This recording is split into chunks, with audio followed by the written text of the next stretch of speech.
โดยตอบสนองตามคำเชิญของท่านพลเอกวิไลลาคำฟองรองนายกรัฐมนตรี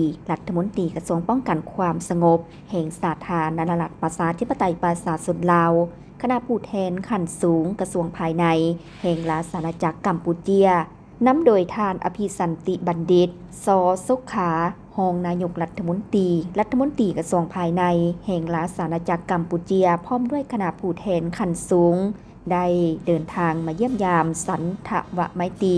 สาธารณรัฐประชาธิปไตยประชาชนลาวอย่างเป็นทางการในระหว่างวันที่23หาวันที่26มีนาคม2025พร้อมทั้งเข้าร่วมกองประชุมว่าด้วยการร่วมมือ2ฝ่ายประจำปี2025ระหว่างกระทรวงป้องกันความสงบลาวและกระทรวงภายในกัมพูเชียที่จัดขึ้นในวันที่25มีนาคมนี้ซึ่งพิธีต้อนรับอย่างเป็นทางการได้จัดขึ้นที่กระทรวงป้องกันความสงบโดยการต้อนรับของท่านพลเอกวิไลลาคำฟองรองนายกรัฐมนตรีกระทรวงป้องกันความสงบลาว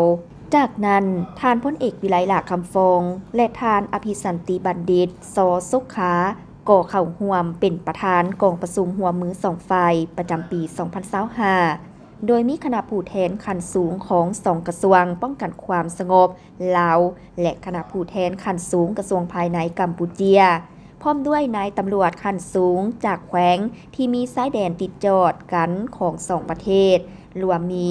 แขวงจำปาสักและแขวงอัตตปือของสาธารณรัฐประชาธิปไตยประชาชนลาวและแขวงสตึงแตงแขวงรัตนคีรีและแขวงพระวิหารของราชอาณาจักรกัมพูเชียเข้าร่วมในกองประชุมทั้งสองฝ่ายได้แสดงความย่องยอสมเสยต่อการร่วมมือที่ดีระหว่างเจ้าหน้าที่ที่เกี่ยวข้อง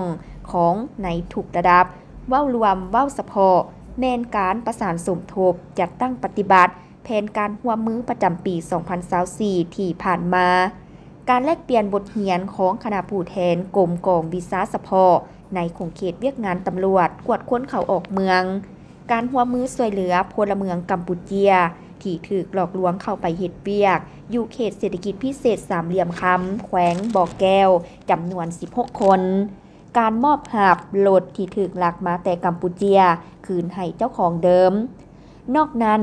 สองฝ่ายยังได้ร่วมมือสนับสนุนช่วยเหลือซึ่งกันและกันในเวทีภาคพื้นสากลและอาเซียนเพื่อญาติแยงผลประโยชน์มาสู่ประชาชนสองชาติลาวกัมพูเชียการร่วมมือดังกล่าวได้ประกอบส่วนสำคัญเข้าในการหัดแน่นสายพัวพันมิตรภาพระหว่างสองกำลังป้องกันความสงบลาวกัมพูเชียให้นับมือดีขึ้นพร้อมเดียวกันนี้คณะผู้แทนขั้นสูงทั้งสองฝ่ายยังได้ร่วมกันพิจารณาตกลงเป็นเอกภาพกันรับฮ้องเอาแผนการต่างๆที่ทั้งสองกระทรวงจะสืบต่อร่วมมือกันจัดตั้งปฏิบัติเวียกงานป้องกันความสงบรอบด้านในปี2025 1. สืบต่อร่วมมือสกัดกั้นทุกการเคลื่อนไหวของพวกคนบ่ดีที่หวังทำลายมั่งเพระบบการเมืองของสองประเทศลาวกัมพูเชียบ่ให้พวกคนบ่ดีนำไส้ดินแดนของประเทศหนึ่งเพื่อไปก่อความบ่สงบอยู่อีกประเทศหนึ่ง 2. เพิ่มทวีการแลกเปลี่ยนข้อมูลข่าวสารที่พัวพันถึงความบ่สงบและความเป็นระเบียบเรียบร้อยตามบริเวณชายแดนเป็นต้น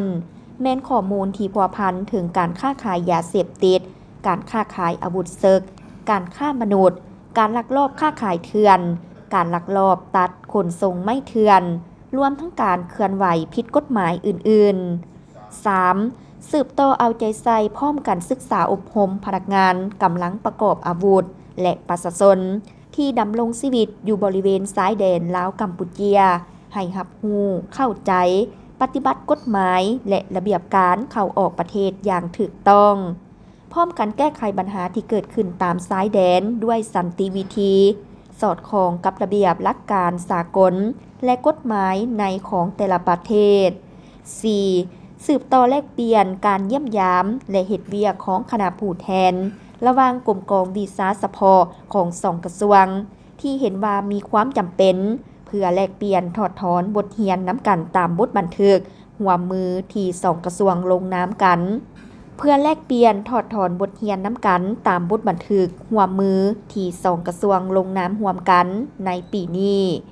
5. สุกยูเจ้าหน้าที่รับผิดชอบเรียกงานป้องกัน สกัดกั้นและต้านยาเสพติดของสองฝ่ายทั้งในระดับศูนย์กลางและท้องถิ่นให้มีการพบปะปรึกษาหารือและแลกเปลี่ยนข้อมูลข่าวสารด้านยาเสพติดน้ำกันให้เป็นปกติทั้งนี้ก็เพื่อสกัดกั้นและต้านการค้าขายยาเสพติดตามบริเวณซ้ายแดนให้หมดไปเทื่อละก้าว 6. สุกยูให้มีการร่วมมือแลกเปลี่ยนบทเรียน ประสบการณ์ ข้อมูล และสภาพการเคลื่อนไหวผัวพันถึงการลิ่นการพนันออนไลน์ การส่อโกงทางโทรคม และการกระทำผิดทางอินเทอร์เน็ตอื่นๆ อยู่ 2 ประเทศ 7. สุกยูการจัดตั้งปฏิบัติการโอนตัวผู้ถูกตัดสินลงโทษตามการตกลงเห็นดีของรัฐบาลของทั้งสองประเทศ โดยมีการปรึกษาหรือเวียกงานและวิธีการละเอียดเกี่ยวกับเวียกงานดังกล่าว 8. สุกยูเจ้าหน้าที่ขั้นของเมือง แขวง และด่านของสองประเทศ ให้มีการพบปะปรึกษาหารือแลกเปลี่ยนสภาพการต่างๆน้ำกันพร้อมกันสกัดกั้นและแก้ไขปรากฏการณ์ยอดท่อที่เกิดขึ้นตามบริเวณซ้ายแดนของสองประเทศให้ทันกันโอกาสเดียวกันนี้ท่านพลเอกวิไลลาคำฟองรองนายกรัฐมนตรีกระทรวงป้องกันความสงบแห่งสาธารณรัฐประชาธิปไตยประชาชนลาวและท่านอภิสันติบัณฑิตสสขารองนายกรัฐมนตรีกระทรวงภายในแห่งราชอาณาจักรกัมพูเชียก็ได้ลงนามในบทบันทึกว่าด้วยการร่วมมือระหว่างกระทรวงป้องกันความสงบแห่งสาธารณรัฐประชาธิปไตยประชาชนลาวและกระทรวงภายใน